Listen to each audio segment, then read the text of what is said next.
Hi అండి. ఇప్పుడు మనం బారాకట్ట గేమ్ ఎలా ఆడాలో ఒకసారి చూద్దాం. ఇందులో 8 గవ్వలు ఉంటాయి, 8 పావులు ఉంటాయి. 2 నుంచి 4 దాకా ఆడచ్చు ఈ గేమ్. ఫస్ట్ గవ్వలు వేయడం ఎలాగో ఇప్పుడు చూసేసాం కదా. ఇప్పుడు వేటి నెంబర్స్కి పందాలు ఉంటాయి చూద్దాం.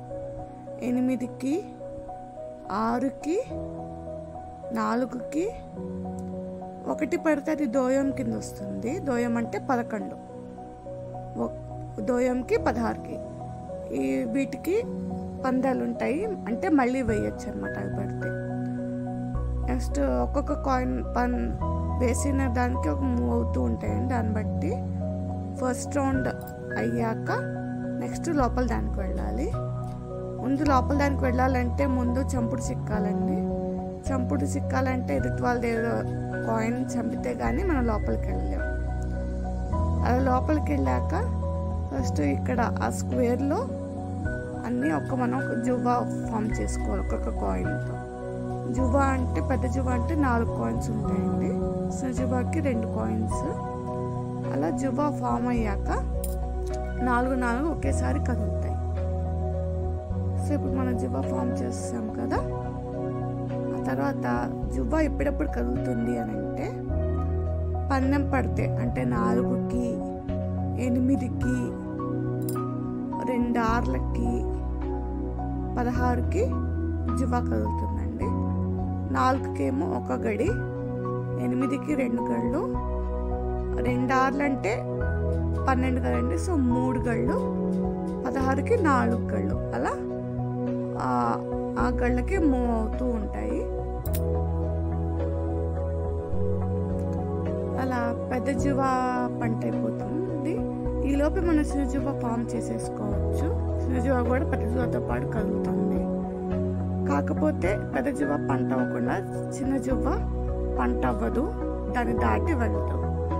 ఏదైనా సింగిల్ కాయిన్స్ అయినా సరే ఈ జువ్వాలను దాటి ముందుకు వెళ్ళకూడదండి. ఫస్ట్ పెద్ద జువా, తర్వాత చిన్న జువా, తర్వాత ఒక్కొక్క కాయిన్గా పంట చేసుకోవాలి మనం. నెక్స్ట్ చిన్న జువా అయిపోయాక మళ్ళీ అక్కడ జువా ప్లేస్ లాగక్కర్లేదండి, డైరెక్ట్గా లోపలికి వెళ్ళిపోవచ్చు అన్నమాట. అలా 2 కాయిన్స్ లోపలికి డైరెక్ట్గా వెళ్ళిపోయి పంట అయిపోతాయి. ఇప్పుడు మనం జువా కదిలేటప్పుడు కొన్ని రూల్స్ ఉన్నాయి, అవి చూద్దాము. పెద్ద జువాతో మనం ఎదుటోళ్ళి పెద్ద జువాని చంపచ్చండి. అంటే మొత్తం ఆ 4 కాయిన్స్ వెళ్ళిపోతాయి. నెక్స్ట్ మన పెద్ద జువ్వాని దాటి చిన్న జువ్వా వెళ్ళదండి. చిన్న జువ్వానే కాదు, సింగిల్ కాయిన్స్ కూడా ఏది దాటి వెళ్ళకూడదు. చిన్న జువ్వాని కూడా సింగిల్ కాయిన్స్ దాటి వెళ్ళవు. అలా ముందు పెద్దవి అయ్యాకే చిన్నవి అవ్వాలి. అండ్ మన చిన్న జువ్వాతో వేరే వాళ్ళ పెద్ద జువ్వాని చంపలేము. పెద్ద జువ్వాతో పెద్ద వాటితో చిన్న వాటిని చంపచ్చు, కానీ చిన్న వాటితో పెద్ద వాటిని చంపలేము. కాకపోతే ఇటు వాళ్ళని క్రాస్ చేసి వెళ్ళిపోవచ్చు మనం. అండ్ ఇంకో రూల్ ఉందండి, 7 పడితే చంపుడు ఉండదు. అది ఎక్కువ పందెం తర్వాత పందానికి చచ్చిపోయినా చివర్లో 7 పడితే అది నిక్కదనమాట. అండ్ ఇంకోటి మన ఇష్టం, ఇంకా ఒకసారి చంపితే చాలా ఎక్కువసార్లు చంపాలి. ఇంకా మన టైంని బట్టి మన మూడ్ని బట్టి మన ఇష్టం మార్చుకోవచ్చు. అండ్ ఇంకా టైం ఎక్కువ ఉంది అని అనుకుంటే పెద్ద జువా ప్లేస్ నెక్స్ట్ కింద గడిలోకి పెట్టుకుంటే ఎక్కువసేపు తిరుగుతుంది. మనకి ఇంకా ఎక్కువ ఎగ్జైట్మెంట్, మోర్ ఫన్ కూడా వస్తుందండి. ఒకసారి ట్రై చేసి గేమ్ ఆడి ఎలా ఉందో కమెంట్స్ చేయండి.